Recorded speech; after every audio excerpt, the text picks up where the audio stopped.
Bueno, vamos hoy a cazar la historia, ¿no? Vamos de camino a Ibarra a conocer las cosas que ocurrieron por allí cuando la conquista inca.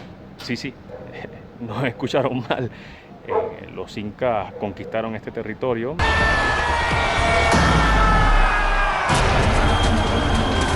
Estamos en Ecuador, vamos de Quito a Ibarra a conocer un poco sobre las cosas que ocurrieron allí en este proceso conquistador y que nos va a ayudar a entender cómo los españoles les fue tan fácil conquistar el territorio inca. Así que nada, vamos a tomar la carretera, a conocer un poco de volcanes, a ver la naturaleza. Y aquí vamos todos con la muchachera al camino, a la cacería de la historia. ¿Qué rana dragón? Esa la vas a lanzar en la laguna de Yaguarcocha. Sí. ¿Se rompe? Bueno, vamos camino a la batalla.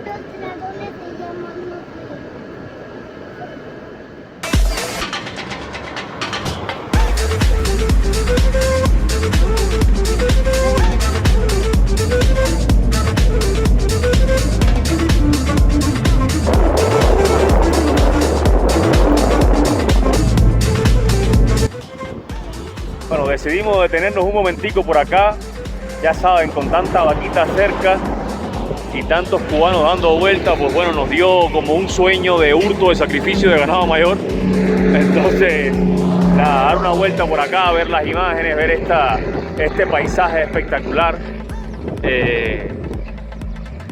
Inigualable, ¿no? Así está lleno el Ecuador, en todas partes hay vistas que te dan el deseo de quedarte a vivir allí. ¡Oh! Ya se formó el problema.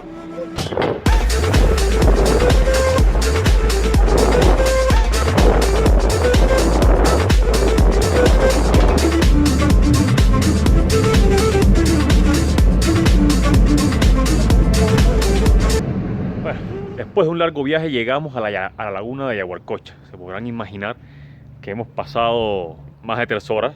Bueno, no porque yo soy lento manejando, ¿no? Sino porque no vengo con los niños también, ya saben que hay que cambiar pañales y todo el tema. Pues bueno, ¿por qué he venido hasta acá tan lejos? Es decir, ¿por qué te complicas, mijo? Podías haberlo hecho sentado en tu casa. Pues sí, me parece que tiene también cierto misterio cuando llegas al lugar de los hechos, ¿no?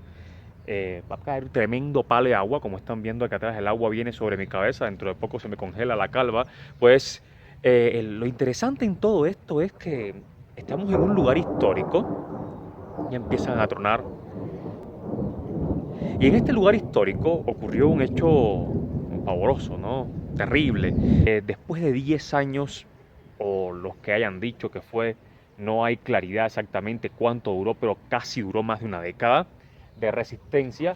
Aquí, en los alrededores de esta laguna,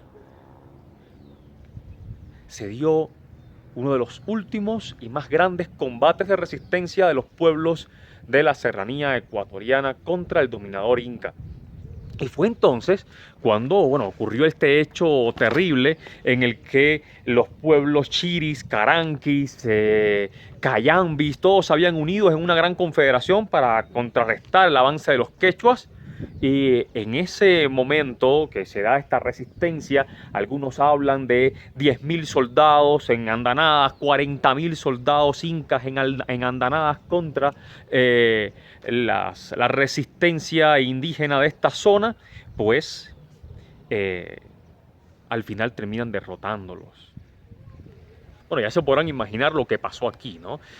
El mismo Huayna Cápac en persona, el líder inca, el supremo, el Zapa inca, el papa de los caballitos. Para que tengan una idea, ese es el tipo que va a poner fin a esta resistencia que se está llevando en los alrededores de esta laguna. ¿Qué les hizo a los sublevados? Pues bueno, ¿qué podrán imaginarse, no? Les cortó la cabeza para que no pudieran tomar armas nunca más contra el imperio. Y de esta manera pues se sofocó este acto de rebeldía de los pueblos originarios de la serranía ecuatoriana. Sus cuerpos y sus cabezas fueron lanzadas al lago y el lago se tiñó de sangre. Creo creo que estoy usando un poco de poesía en todo esto, pero literalmente pasó así y se le puso el nombre de Yaguarcocha. Bueno, algunos plantean de que los pueblos caranquis le pusieron Yaguarcocha, pero los caranquis no hablaban quechua, ni quichua, ni mucho menos, hablaban caranqui, así que debemos suponer que los mismos quechuas o incas fueron los que le pusieron el nombre a el lago, para justamente recordarles a los pueblos que habían quedado que no se hicieran los locos y se lanzaran a otro movimiento de liberación contra el dominio incario, para que quedara para siempre un recuerdo, una lección de que quien se sublevara contra los incas la pagarían con su cabeza. Sobre Huayna Cápac, ¿qué podré decirles? No, es todo un personaje.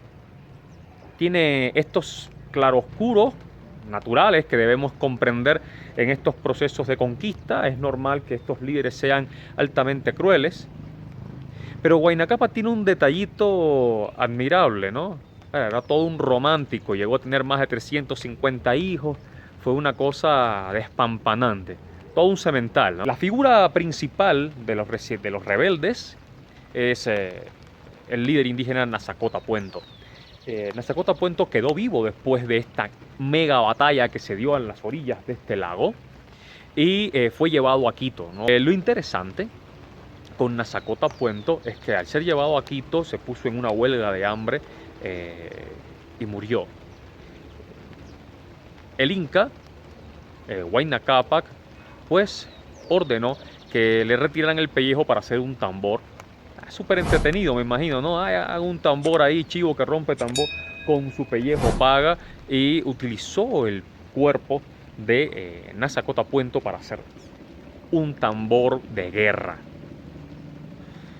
Ahora viene el gran punto por el que habíamos comenzado este viaje. Pues bueno, ya sabe, todo el mundo siempre protesta cuando hablamos de la conquista española, de la llegada de los españoles, la unión de las culturas. Y no, esto fue una masacre, los españoles son terribles. Bueno, la gente se pone siempre melodramática. Pero piensen, ¿no? Cuando Francisco Pizarro llegó a estos lares, no se encontró con un imperio de ositos cariñositos, ¿no? Se encontró con un imperio capaz de masacrar a todos sus enemigos, a cortarles las cabezas, lanzarlos a este lago, tomar el pellejo del sublevado y convertirlo en un tambor. Entonces, cuando nos ponemos a hablar de que lo que le pasó a Atahualpa, el pobre Atahualpa, que por cierto, el pobre Atahualpa apenas cayó preso, mandó a matar a su hermano por el cual se había iniciado la guerra civil inca, Huáscar, que es su medio hermano, hijo también de Huayna Cápac, como les dije, Huayna Cápac que era...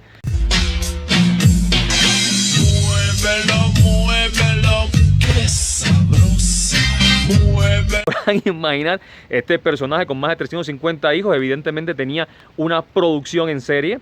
Y lo interesante es que apenas llegaron los españoles a Cajamarca, lo primero que hicieron fue que los pueblos del Ecuador, los pueblos originarios, los pueblos que habían sometidos por los incas, se pasaron al lado de los españoles, porque es imposible que apenas unos centenares de españoles pudieran vencer a un mega ejército de más de 50.000 soldados. Cuando llegaron a Cajamarca eran 50.000 soldados solamente allí. Imagínense en el resto del Tahuantinsuyo, en todos los Andes, lo que había de ejército. Era imposible que los españoles pudieran vencerlo.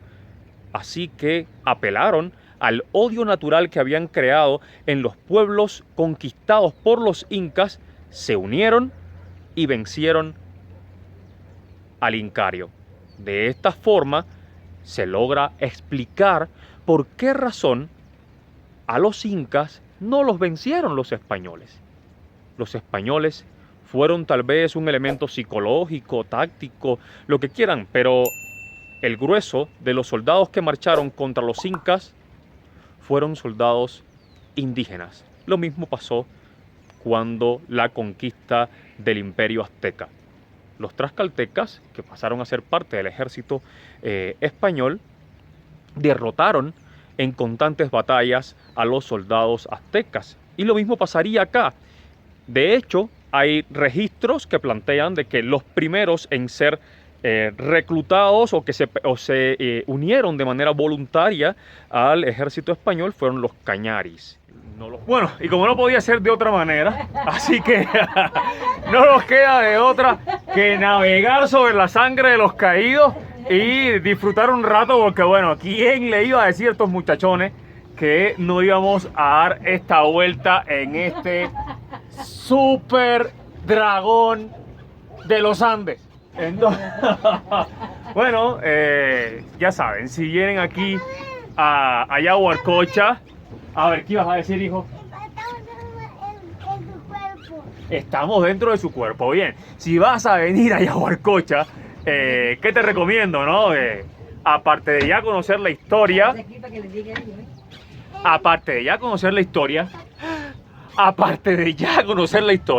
pues bueno, disfruten un rato. Hoy no nos ha tocado un muy buen día, pero el buen día lo haces tú. Nos vemos en la próxima. No, yo hablaré. Tú vas a hablar. Despídete de los amigos, vamos. Adiós. Adiós. Tenemos unos patos de allá. Vamos a ver los patos allá. Chao. ¡Chao!